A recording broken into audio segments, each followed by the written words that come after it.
I couldn't find a video where it showed you in Onshape how to make vases like this. So I created one. To start off making this spiral vase, we're going to start off with a sketch of what the vase will look like. So I'm going to click on my front plane and just hit sketch and then hit in on the keyboard, which will go ahead and normalize me to that plane. And then I'm going to just kind of draw the outline of what my sketch is going to be, or what my vase is going to be. So I know I want this vase to be 150 millimeters tall. And then for the opening of the vase up here at the top, I'm going to go ahead and make this 30. So it'll be 60 millimeters total, right? Because we're going to revolve this. And then I'm going to draw a line out here, and I'm going to go ahead and make this one 80. So we'll have the base be 120 millimeters. Then I'm going to grab the spline tool, and I'm just going to connect a spline between these 2 points. I'm going to grab the line tool one more time, and I'm going to make a construction line from here to here. And then I'm just going to set the distance from here to here to say, let's do 65 to start. And then what I'll do, grab this, and I'll take the coincident constraint, and I'll click here and here, and I'll constrain this to that line. And then I'll do another distance from here to here, and we'll do this 35. Then what I'll do is I'll go ahead and make one more construction line to here, and then let's just set this actually to something like, I don't know, let's do 100 millimeters to start. And then we're going to use the coincident constraint, and we're going to constrain this to the end. So that gives us a pretty nice looking little vase shape. I think what I want to do though is I want to go ahead and make this 85 millimeters and kind of bring that up a little bit, and then let's make this 65, bring it in a little more, and that gives us kind of a nice curvy shape. So I think for now I'm pretty happy with that. From there, approve that sketch, and then we're going to revolve, and we're going to create a surface new revolve. This is the surface, and the revolve axis is here. And so that kind of gives us a better idea of what this vase is going to look like. And I think for me, this is a little too bulbous. So I'm going to come back to the sketch. Bulbous, that's a weird word. Let's see. So for this 100 meters or 100 millimeters, I think I'm going to do 75 here, kind of bring that in a little bit. And then let's do this 50, bring that in a little bit. There we go. I think that does a little bit nicer, but I think also I want to go ahead and let's make this 15, and then let's bring this down a little further, 45, say 55. Yeah, and just see how that looks. I'm going to make one more change, and let's do this 30. That's more what I'm looking at for. That's going to be kind of the shape of the vase that we're going to continue to work on. So for the next step, what we need to do is we need to create another sketch, and then we're going to do it on the bottom plane, or on the top plane as this would be. And then what we're going to do is we need to make a circle that extends just beyond the largest width of our vase. So just like that, that'll work. And so then we're going to go ahead and do another extrude, and this extrude is again going to be a surface, and we're going to extrude it the whole 150 millimeters, the whole height of our vase. This is giving us a surface that we can then attach our helix to, because our helix is what we're going to use to kind of create that spiral pattern. So we can just come up here to helix and click on that, and then we can select the cylindrical surface. And for now, I'm going to do one target revolution. So we'll go ahead and accept our helix. Now I want to do one more sketch. I'm going to sketch it on the top, and this time what I'm going to do is I'm sketching a line from our surface cylinder, so from that outermost line, and then I want it to come in all the way just past this inner circle. So for me, based on my measurements, I'm going to constrain it to there and then bring it in, and I'm going to do it about 33. Does that get me? Yeah, see how that's going just beyond this ring? That's good. So I can accept that. We're going to sweep this, and the sweep path is going to be this line that we've just created. So now we can go to our surfaces, and we can turn off this surface. And so now we see our vase with that swept path that we have there. Okay, so now what we want to do is we want to split this outer portion with the inner portion of our sweep. So to do that, we can use the split tool, and we're going to split this face, or this surface, and we're going to split it with this surface. And so what that allows us to do is that gives us two parts. With this one, we can go ahead and say keep tools. So you can see that we keep that surface there. That now creates an inner surface and an outer surface. So you see if I turn this one on, now I have that inner one. If I turn this one on, I have the outer one. So once we have it split into two surfaces, now we want to create a composite curve. And so to do that, we go to our helix tool and then composite curve. And the curve that we're going to create as a composite that goes along that split. So we want the edges of the split. And what that does is that's going to create an additional curve, right? So if we turn off this curve now, and if we were to turn off our surface that we see, Now we have a curve right along the surface of our vase. So we did all that just to kind of get that curve. So now what we want to do is we're going to use a loft, and that loft is going to follow that curve. But in order to do that, we need two surfaces to loft between. So I'm going to create a new plane, and the plane is going to be an offset plane from the top, and it's going to be 150 millimeters. So that's going to set it right at the top of our vase. And so then I can sketch here on the top, and I'm going to use the polygon tool, make sure that I'm selecting the center point so that I'm constrained to that center point. And I'm also going to make sure I'm constrained to this line, right? And I'm going to make sure that I'm also constrained to this ring here. Actually, I'm going to do this ring because this is where the curve hits, and I want to make sure that that curve intersects with the edge of this face. If it doesn't, the loft tool won't work.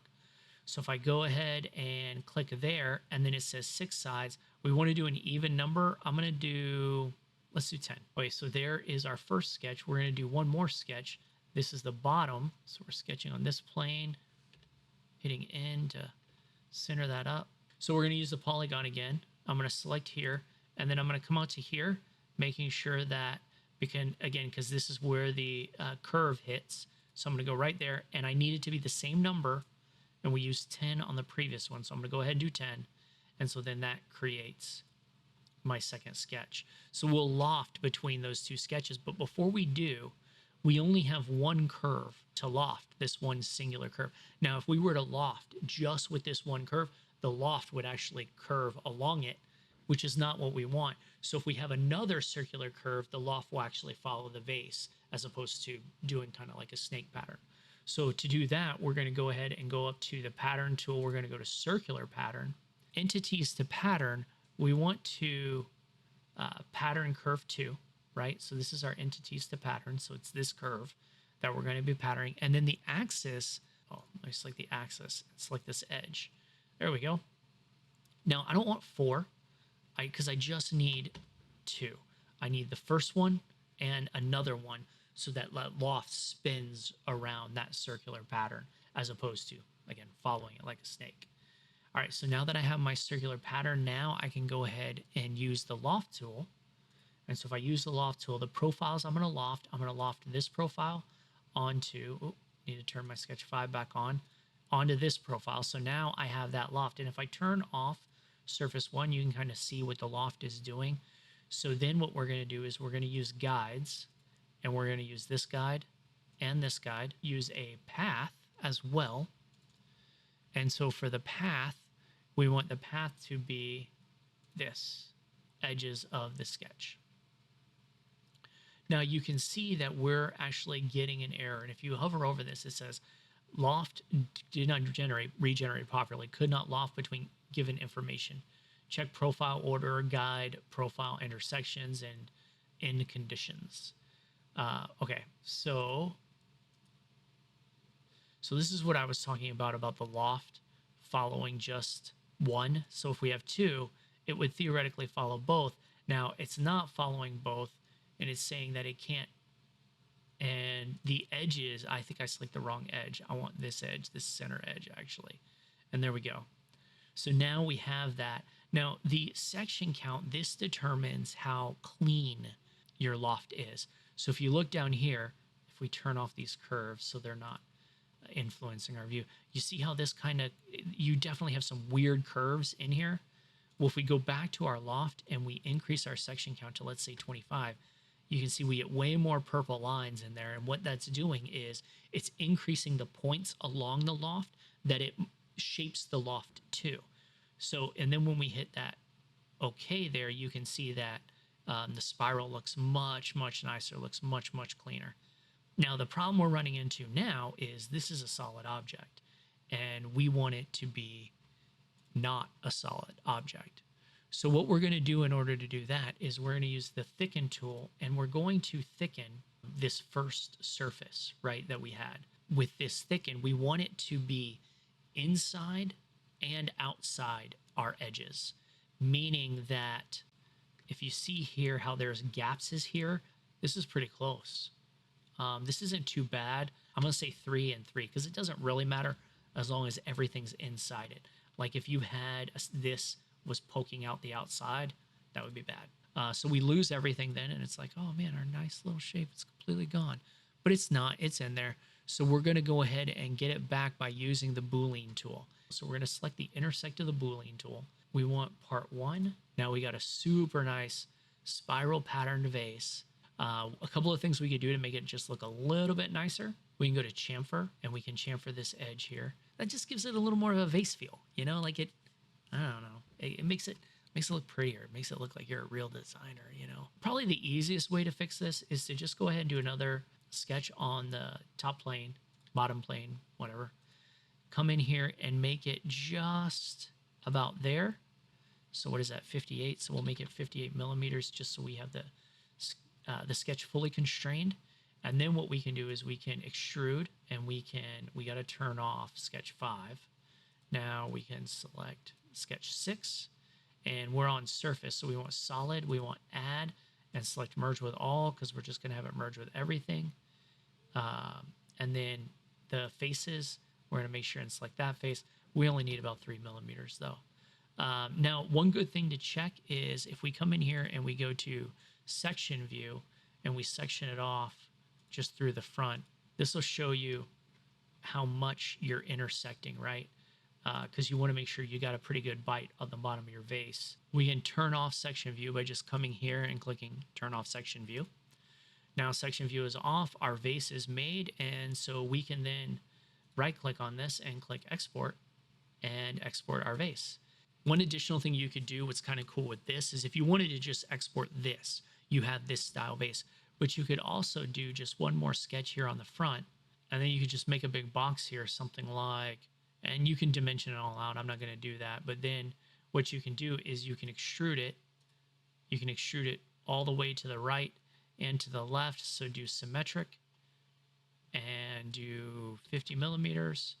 No, let's do 100 millimeters, just so it goes through that entire sketch. And so when you extrude, make sure you select new because you want this to be a separate part. So now we're going to use the bool tool. We're going to do subtract. The tool is this. The target is this. We hit OK. And now you have a little cup. And so you could add the additional chamfer here again, like we had it. Select that. And so now you have 2 vases. You have the big one that you exported and the small one. And you could even like leave it like this. And if you're like, oh, I want the big one again, what do I do? Well, you can just come to this section right here and right click and say roll to here. And now this is this part. You can export that. And then when you want the other one, you do roll to end. And that'll give you the other one. So anyway, just a quick, easy way to create a couple of nice little vases in Onshape.